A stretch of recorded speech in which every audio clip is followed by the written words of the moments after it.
rise on the seventh, beginning all things in the name of Allah. I give high honors to Prophet Noble Ali, founder of the Moorish Science Temple of America, giving honor to Marcus Garvey, paved the way for the Prophet, giving honors to all faithful members of the Moorish Science Temple of America, past, present, and future, and giving honors to all Asiatic brothers and sisters doing their part to uplift all humanity, because man honors man, he honors Allah. Islam, Shalom, Assalamu alaikum, Hotep, peace to the family. I am Shem, and I am the author of the book, What is the Higher Self? And this is the first of a series of video tutorials in which I actually go into the book explaining the details on what is the higher self and things pertaining to spiritual teachings as taught by Noble Ali in the Moorish Science Temple of America. Just to explain, I will be speaking from the perspective of a member of the Moorish Science Temple of America. However, I will be going into various different scriptures and texts of various religions dealing with comparative religious studies.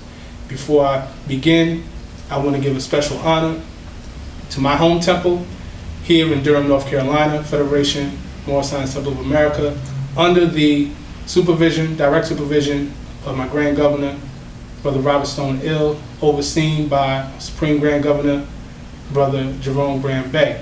I also want to give honors to my brotherhood, Ali's Men, which is a collective of Moorish American scholars and researchers from various grand bodies of the Moorish Science Temple of America who come together to bring to the public information to further the learning of the teachings of the Moorish Science Temple of America. So with that, I'd like to begin. When dealing with this book, What is the Higher Self? We have to go into first the definition of the higher self as initially given to us by Noble Ali. That question, the title, actually comes from one of the questions in our Moorish questionnaire, which is this particular writing right here. Quran questions for Moorish Americans. And one of the questions that is presented is, what is the higher self? The short answer is that it is the mother of virtues. Higher self is the mother of virtues, harmonies of life, and breeds justice, mercy, love, and right.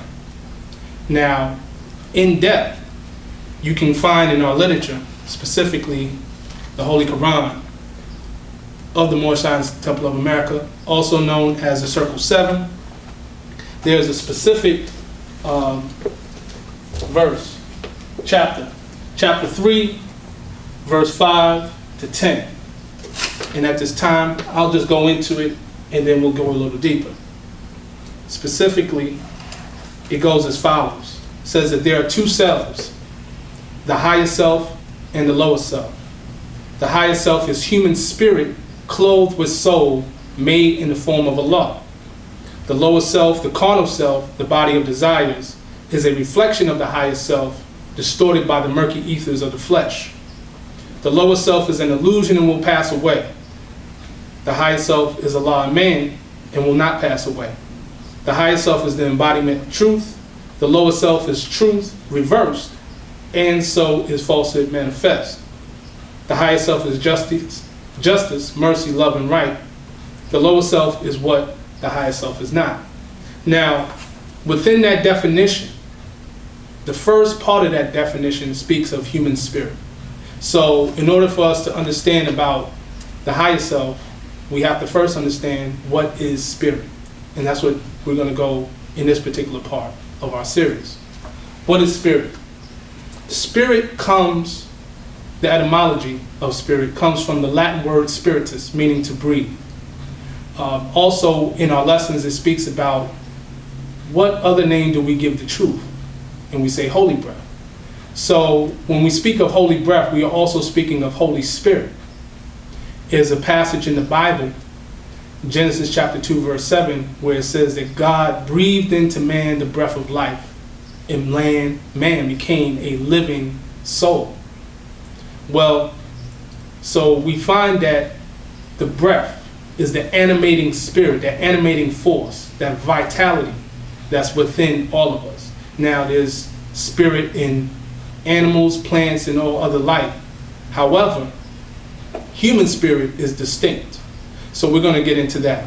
And what I like to do first is go into the languages where we get the terms of the metaphysical usage of the word spirit. So with that, I want to first go into our Hebrew.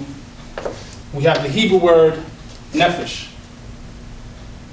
And these are the letters, the Hebrew characters that make up that word, meaning spirit. And I mentioned earlier that in the Bible it speaks about man, God breathing into man the breath of life, and man became a living soul. Well, the Hebrew word for that is nephesh khay. So it's actually living spirit. There's an Arabic version of this, or a cognate of the word nephesh, which would be this word right here, nafs, which is defined as the spirit also. It's also defined in Arabic in the Quran of Mecca as self. And when you're dealing with specifically the spirit in the Quran of Mecca, the great Quran of Muhammad, there's 3 different phases that the spirit actually goes through. The first phase is temptation. That's described in the Holy Quran of Mecca, the 79th chapter or surah, and the 40th verse or ayah. Phase 2 would be self-reproach. That's in the 75th chapter or surah, the 2nd ayah or verse. And phase 3 would be tranquility, talking about the spirit being at rest. And that would be in the 89th chapter or surah, and the 27th ayah or verse. Now, these 3 phases that is described about the self, the true self, going through these phases, directly correlates with our Moorish Holy Quran, chapter 1. And I like to read part of that specifically when we speak of that. And that would be the following.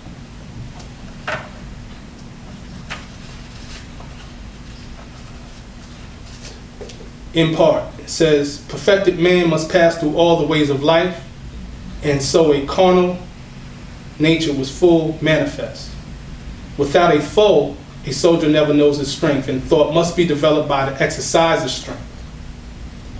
So it speaks of that. And in close, in that same chapter, it says, man cannot die. The spirit man is one with Allah, and while Allah lives, man cannot die. When man has conquered every foe upon the plane of soul, the seed will have full opened out, will have unfolded in the holy breath. The garb of soul will then have served its purpose well, and man will need it nevermore. And it will pass and be no more, and man will then retain unto the blessedness of perfectedness and be at one with Allah. So we find the same 3 stages mentioned in the Quran of Mecca, talking about the inner self, the spirit, human spirit, connecting with our Holy Quran of the Moorish Science Temple of America. So this is just a brief excerpt or explanation of just a part of this book, What is the Higher Self? And this concludes this episode. And so with that, I say peace.